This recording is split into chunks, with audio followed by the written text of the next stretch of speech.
అందరికీ నమస్కారం. Welcome to Surya's view YouTube channel.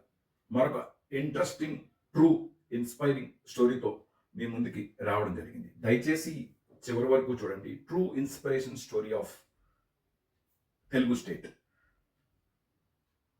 ఒక బాలిక అంగవైకల్యం, ఆ అంగవైకల్యంతో ఎవరెస్ట్ శిఖరం అంతా ఎదిగిన ఆ బాలిక స్టోరీ మనం ఈరోజు చూద్దాం. ఆ బాలిక పేరు పడాల రూపాదేవి. ఆ అమ్మాయి శ్రీకాకుళం జిల్లా ఒక చిన్న పల్లెటూరులో పుట్టింది. ఆ అమ్మాయి 6వ సంవత్సరాన, అంటే రూపాదేవి 6వ సంవత్సరాన వాళ్ళ నాన్నగారు కాలం చేయడం జరిగింది.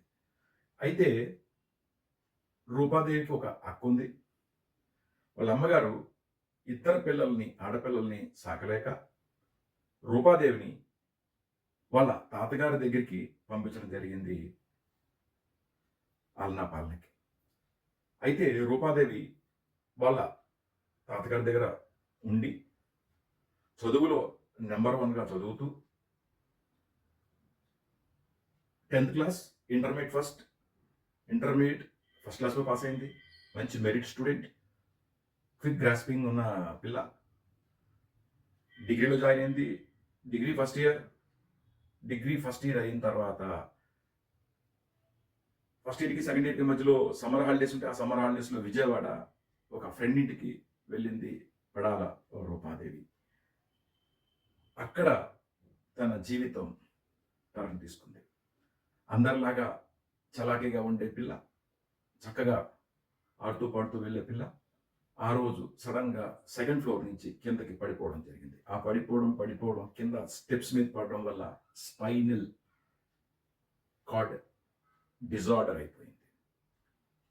ఆ స్పైనల్ కార్డ్ డిజార్డర్ వల్ల తన జీవితం మొత్తం మంచానికే పరిమితం అయిపోయింది. చక్కగా తిరిగే పిల్ల, చదువులో సరస్వతి. అలాంటి పిల్ల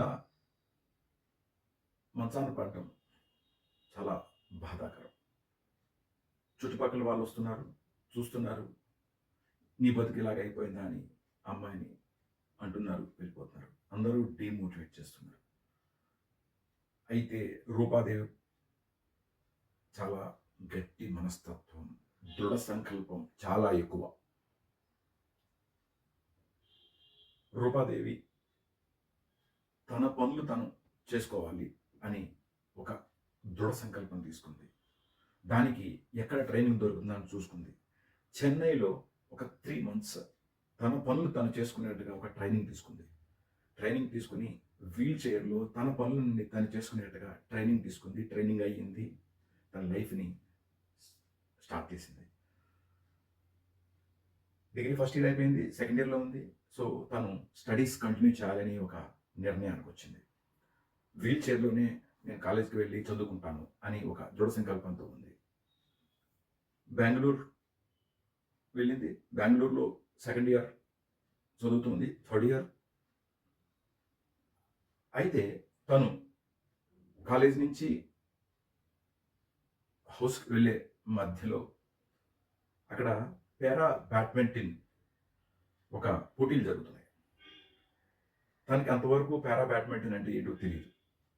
పారా బ్యాడ్మింటన్ తెలుసుకుందామని చెప్పి తన ఫ్రెండ్ని అడిగింది. తన ఫ్రెండ్ ఏం చెప్పిందంటే, పారా బ్యాడ్మింటన్ ఎవరైతే వీల్ చైర్లో ఉండి బ్యాడ్మింటన్ ఆడగలుగుతారో వాళ్ళందరూ కూడా పారా బ్యాడ్మింటన్ ఆడొచ్చు అని చెప్పి తనకు సపోర్టింగ్గా కొన్ని వీడియోస్ చూసుకుంది, ఎట్లా ఆడాలి ఏంటి అనేది. తనకు ఒక ఇంట్రెస్ట్ కలిగింది, నేను దీంట్లో ఎందుకు చేయకూడదు అని. నెక్స్ట్ డే అక్కడ పారా బ్యాడ్మింటన్ పోటీలకి చూడడానికి వెళ్ళింది. అక్కడ కోచ్తో తన సంభాషణ కలిపింది. తనకి ఇంట్రెస్ట్ అని చెప్పింది. Coach okay, next month competitions ఉన్నాయి, ప్రిపేర్ అవ్వు, సో మనం పార్టిసిపేట్ చేద్ది కానీ అని చెప్పి కోచ్ పాజిటివ్గా రెస్పాండ్ అయ్యారు. సో ఆ రోజు పట్టుకున్న బ్యాడ్మింటన్ బ్యాట్ ఈరోజు తనని ఉన్నత శిఖరాలకు తీసుకెళ్ళింది. తనకి పారా బ్యాడ్మింటన్ అంటే ఏంటో తెలియదు. అలాంటిది తన సంకల్ప బలం, కష్టపడే మనస్తత్వం, పాజిటివ్ యాటిట్యూడ్ ఇవన్నీ క్రోడీకరించి తను ఫస్ట్ గేమ్లో పార్టిసిపేట్ చేసింది. ఫస్ట్ గేమ్లోనే సిల్వర్ మెడల్ వచ్చింది. ఆ యొక్క షార్ప్నెస్ చూసి కోచ్, నీకు నేను ట్రైనింగ్ ఇస్తాను అని కోచ్ ముందుకు వచ్చాడు. అక్కడ స్టార్ట్ అయిన ఈ జర్నీ అంత అంత అంత ఎదుగుతూ నేషనల్ ఛాంపియన్స్, ఇంటర్నేషనల్ టోర్నమెంట్స్ ఆడింది. ఇండియాకి ఒక 4 పథకాలు సాధించింది నేషనల్ లెవెల్లో. అలాగే ఇంటర్నేషనల్లో కూడా 5 పథకాలు సాధించిన పడాల రూపాదేవి చాలా గ్రేట్.